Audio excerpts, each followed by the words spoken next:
Assalamualaikum warahmatullahi wabarakatuh. Bismillah, alhamdulillah, wassalatu wassalamu ala rasulillah wa man tabi'ahu wa wala, amma ba'd. Selamat pagi diucapkan kepada ibu-ibu, ayah-ayah serta anak-anak, pemuda-pemuda, remaja-remaja kita, para penonton yang dirahmati Allah Subhanahu wa taala. Bersyukur kita kehadirat ilahi kerana di pagi yang penuh dengan kedamaian dan ketenteraman ini, kita dapat bersua kembali di dalam rancangan Muqaddimah. Dan pastinya, hidup-hidup yang telah kita lalui, pelbagai pengalaman yang mendewasakan kita. Dan hari ini, saya ingin berkongsi satu topik yang sangat penting, iaitu jaga pandangan, pelihara iman. Ibu-ibu, ayah-ayah yang dirahmati Allah Subhanahu wa taala. Sebab apa topik ini penting?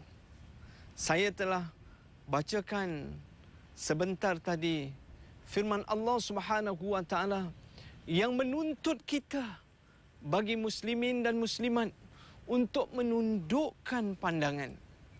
Kerana apa? Kerana hati ini terkesan melalui 4 saluran. Saluran yang pertama iaitu saluran penglihatan. Apa yang kita lihat, ianya akan terus dihantar ke pemikiran dan akan terus diproses oleh hati. Dan kita lihat apa yang masuk ke dalam hati kita, tuan-tuan dan puan-puan serta anak-anak yang dirahmati Allah SWT, akan membentuk kita punya tindakan fizikal. Jadi, perkara yang pertama sekali, hati ini terkesan melalui penglihatan.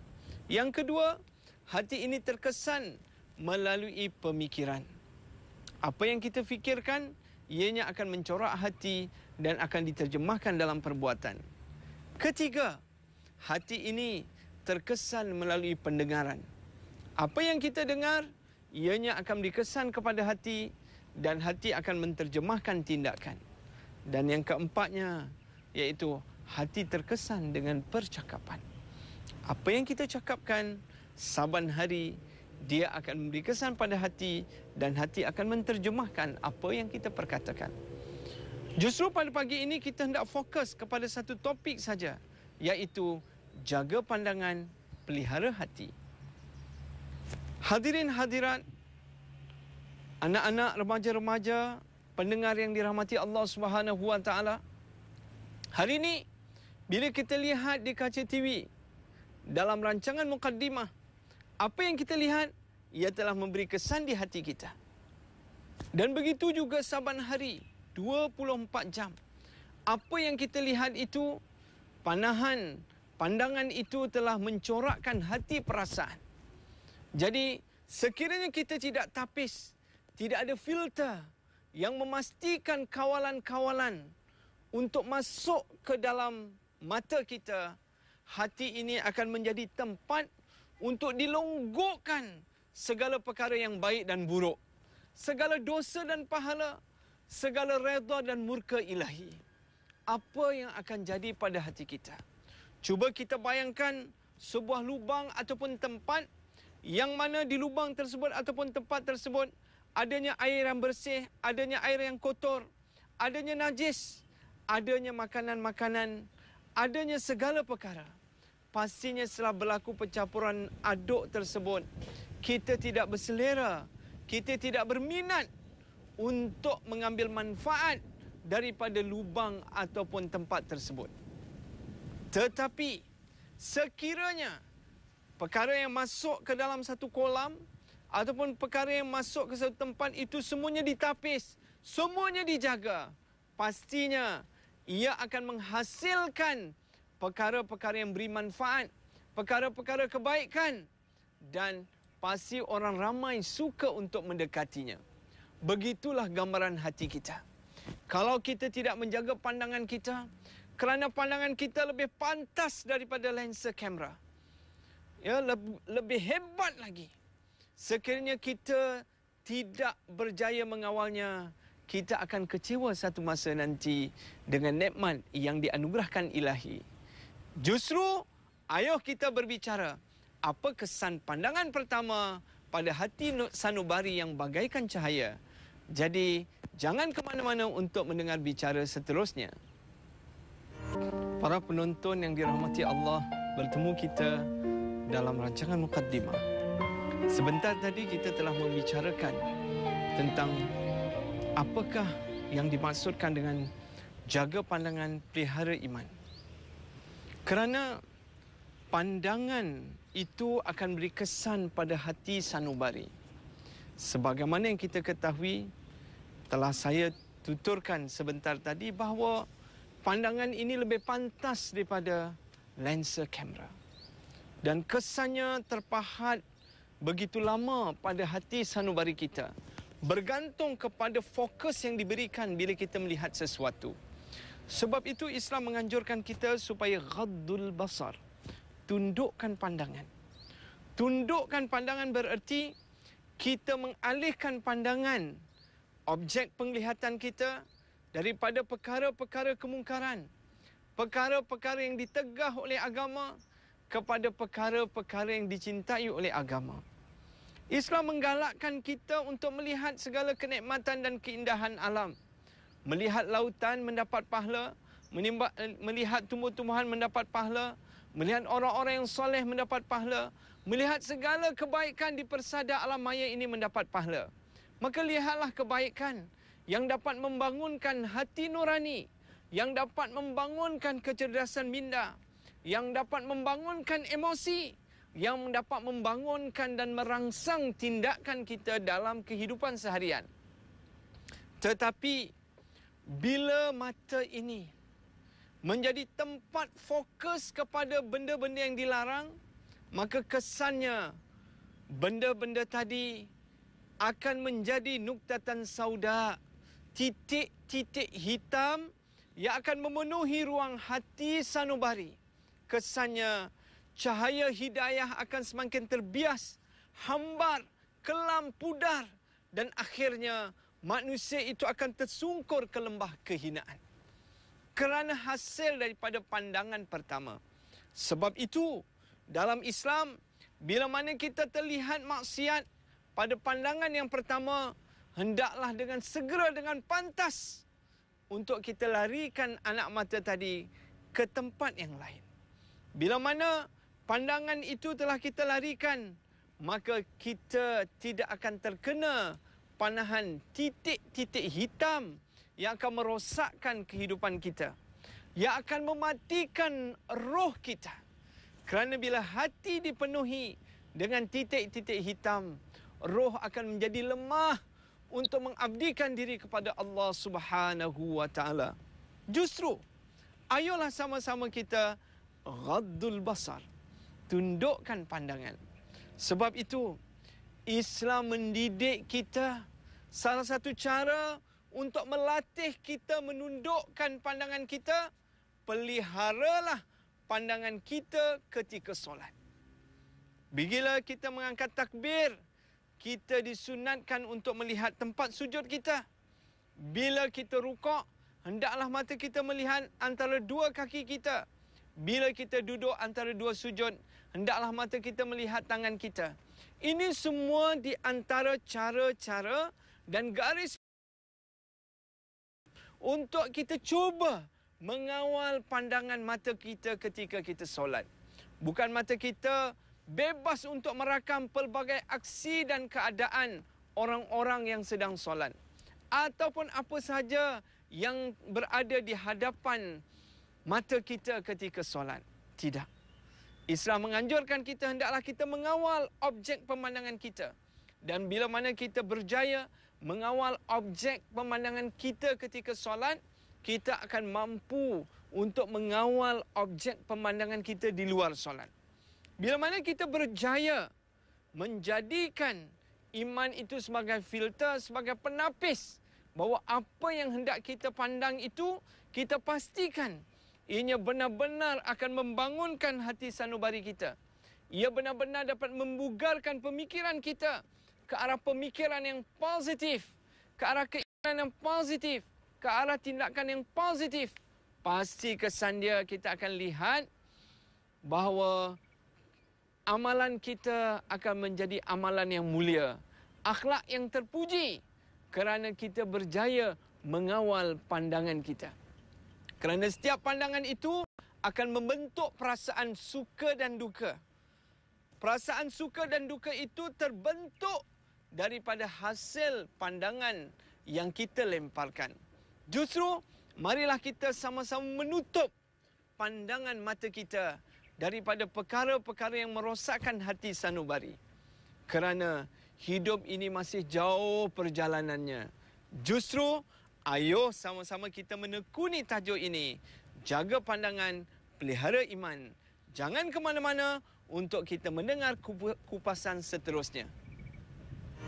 Tonton yang dirahmati Allah, bertemu kembali kita dalam rancangan Muqaddimah. Sebentar tadi saya telah menyatakan bahawa pandangan pertama itu akan memberi kesan kepada hati sanubari. Apa yang kita fokus pada pandangan kita, itulah yang akan mencorakkan hati, perasaan kita. Apatah lagi bila kita melihat sesuatu itu bukan saja dengan perasaan, bukan saja dengan fokus, tapi dengan penuh kesungguhan dan keinginan. Maka dia terus akan membentuk kita punya hati sanubari. Dan ianya akan sukar untuk dikikis. Sebab itu kita selalu dengar ungkapan remaja-remaja mengatakan, cinta pandang pertama. Kerana apa?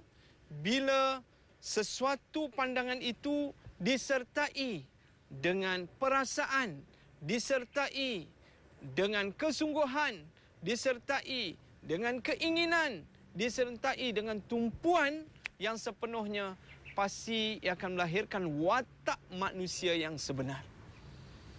Justru sebagai seorang Muslim, sebagai seorang Muslimah, penonton yang dirahmati Allah, ayolah kita ajak anak-anak kita, kita ajak suami isteri kita, rakan-rakan kita untuk mengawal pandangan.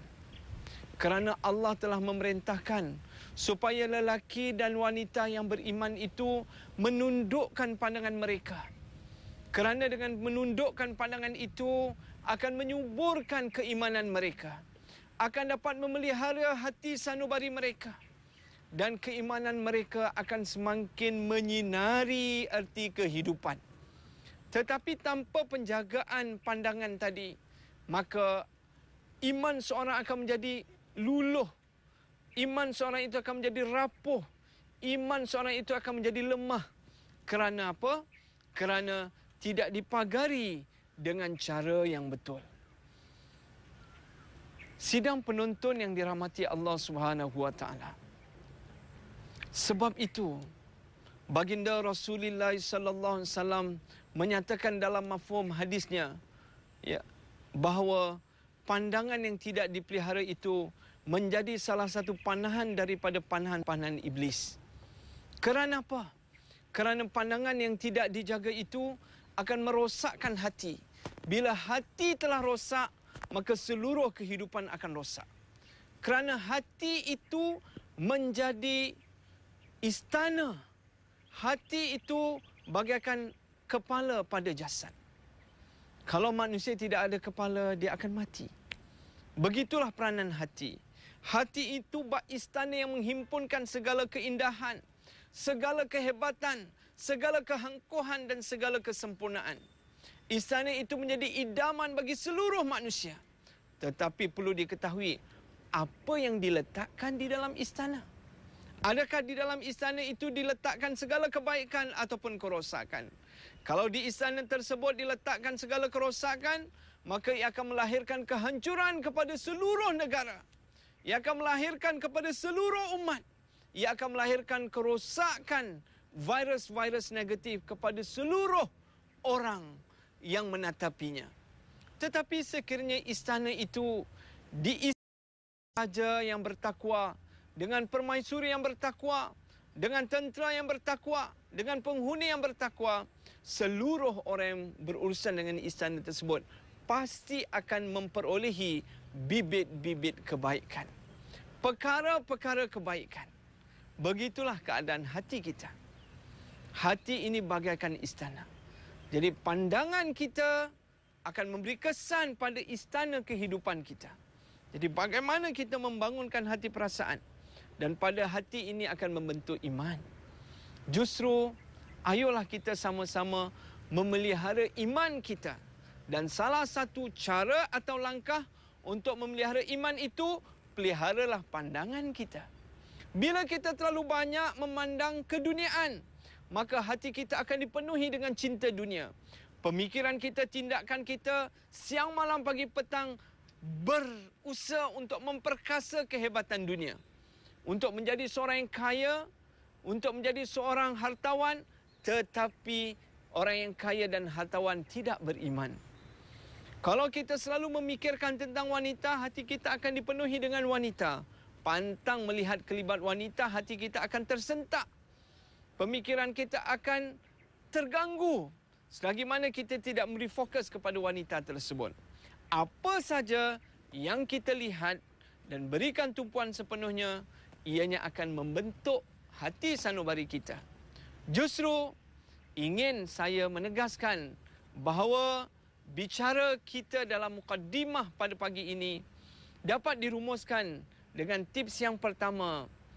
Pelihara pandangan mata kerana ia akan beri kesan kepada istana hati sanubari kita. Yang kedua, kita perlu sedar bahawa mata merupakan salah satu pintu yang akan membentuk keimanan seseorang.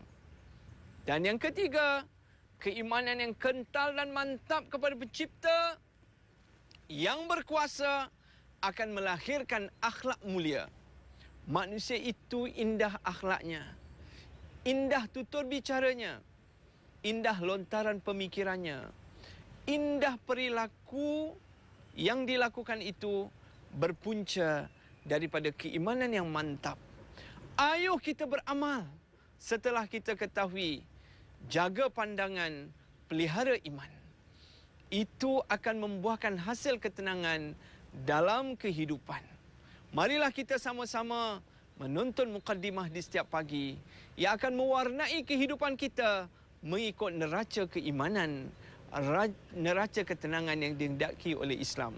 Saya akhiri dengan aqulu qauli hadza wa astaghfirullah li wa lakum. Assalamualaikum warahmatullahi wabarakatuh.